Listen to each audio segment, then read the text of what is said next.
Hello viewers, আজকের ভিডিওর মাধ্যমে আমরা দেখব নাম খারিজ বা মিউটেশন করতে গেলে কি কি করণীয় পশ্চিমবঙ্গ ভূমি সংস্কার আইনে 50 ধারা মতে, এবং আমাদের কি কি নথিপত্র লাগবে, আর বিএলএল অফিসে কতদিন পর হিয়ারিংয়ের জন্য যেতে হবে এবং কতদিন পর শুনানি নোটিশটি পাওয়া যাবে, আর কতদিনের মধ্যে এই খারিজটি সম্পূর্ণ হবে তা আজ এই ভিডিওর মাধ্যমে আপনাদেরকে সম্পূর্ণ বলে দেব। তো বন্ধুরা, নাম খারিজ বা মিউটেশন সম্বন্ধে আলোচনার আগে জমির শর্তলিপি বা রেকর্ড বা পর্চা সম্বন্ধে একটু আলোচনা প্রয়োজন।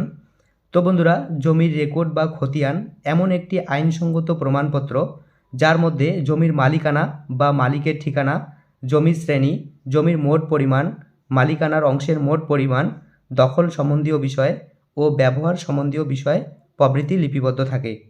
তো বন্ধুরা, এই সমস্ত বিষয় রেজিস্ট্রিকৃত দলিল অথবা কোর্টের আদেশ ছাড়া পরিবর্তন করা যায় না।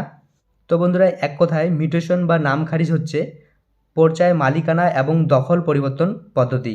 আর এটা পরিষ্কার যে পশ্চিমবঙ্গ ভূমি সংস্কার আইন অনুসারে রেজিস্ট্রিকৃত দলিল অথবা উপযুক্ত কোর্টের আদেশ ছাড়া নাম খারিজ বা রেকর্ড বা মিউটেশন করা যায় না।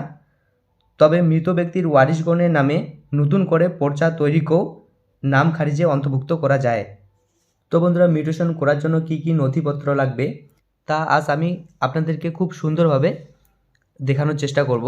তো বন্ধুরা, নামজারি করার জন্য আপনাদেরকে একটা হার্ড কপি সাজাতে হবে, আর আমি আপনাদের সুবিধার জন্য এই হার্ড কপিটি সেজে রেখেছি। আর আমাদেরকে সর্বপ্রথমে দিতে হবে রেজিস্ট্রিকৃত দলিল, অর্থাৎ যেই দলিলের বলে আপনারা রেকর্ডটি করবেন সেই দলিলটি আপনাকে দিতে হবে। আর হাল পর্যায়ে বর্ণিত মালিক থেকে শুরু করে মিউটেশনের জন্য দরখাস্তকারী পর্যন্ত যতবার হস্তান্তর হয়েছে প্রত্যেক হস্তান্তরের দলিলের কপি লাগবে। অর্থাৎ এক কথায়, যদি চেন দলিল এর বলে রেজিস্ট্রি হয় তাহলে ওই চেন দলিলটি অবশ্যই লাগবে। আমি এই হার্ড কপির মধ্যে দলিলটি এখানে দিয়ে দিয়েছি। এরপর যিনি ক্রেতা তার একটি প্রমাণপত্র দিতে হবে। আমি এখানে ভোটার কার্ড দিয়ে রাখছি। এরপর যেই দাগে আপনারা নামজারির জন্য আবেদন করবেন সেই দাগের তথ্যটি আপনাদেরকে বিএলএল অফিসে গিয়ে তুলতে হবে। আপনাকে এরকম দাগের তথ্য তুলে নিতে হবে বিএলআর অফিসে। এরপর দলিলে যে জমিটি মিউটেশনের জন্য আপনারা আবেদন করবেন সেই জমিটি যদি ওয়ারিশ হিসাবে আপনাদের বিক্রয় করে সেই ক্ষেত্রে আপনাদের ওয়ারিশ সার্টিফিকেটটি দিতে হবে। আমি এখানে ওয়ারিশ সার্টিফিকেটটি দিয়ে রাখছি। এরপর বন্ধুরা, আমরা এই দলিলটি দেখে এই মিউটেশন ফর্মটি ফিল আপ করব। তারপর আমরা এই ডিক্লারেশন ফর্মটিও ফিল আপ করে নেব। তারপর আমরা এই নোটিশটি এখানে লিখব। তো বন্ধুরা, এই ফর্মটি ফিল আপ হয়ে যাওয়ার পর আপনাদেরকে অনলাইনে মিউটেশন আবেদন করতে হবে। তো বন্ধুরা, অনলাইন মিউটেশন মোবাইলের মাধ্যমে কিভাবে আবেদন করে তা আমি আগের ভিডিওতে দেখিয়ে দিয়েছি।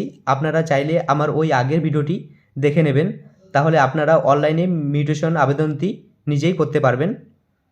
মিউটেশন আবেদনটি করার পর আপনাদের একটা কেস নাম্বার পড়ে যাবে।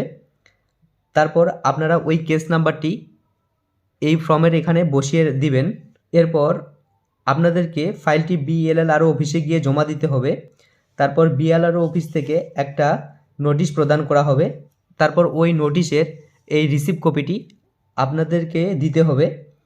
তারপর 10 থেকে 15 দিনের মধ্যে আপনাকে হিয়ারিংয়ের জন্য ডাকা হবে।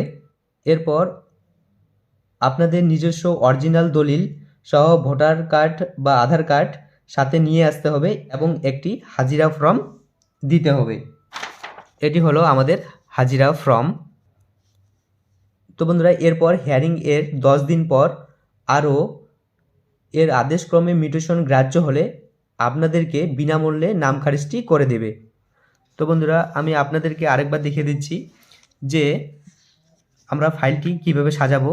প্রথমে আমরা মিউটেশন ফর্মটা দেব, এরপর আমরা ডিক্লারেশন ফর্মটা দিয়ে দেব, তারপর আমরা নোটিশটি এখানে দেব, এরপর আইডেন্টি প্রুফ এখানে দিয়ে দেব, আধার কার্ড বা ভোটার কার্ড, এরপর আমরা ওয়ারিশ সার্টিফিকেটটা এখানে দেব, তারপর আমরা যেই দাগের উপরে আমরা নাম খারিজটি করব সেই দাগের তথ্যটা আমাকে এখানে দিতে হবে।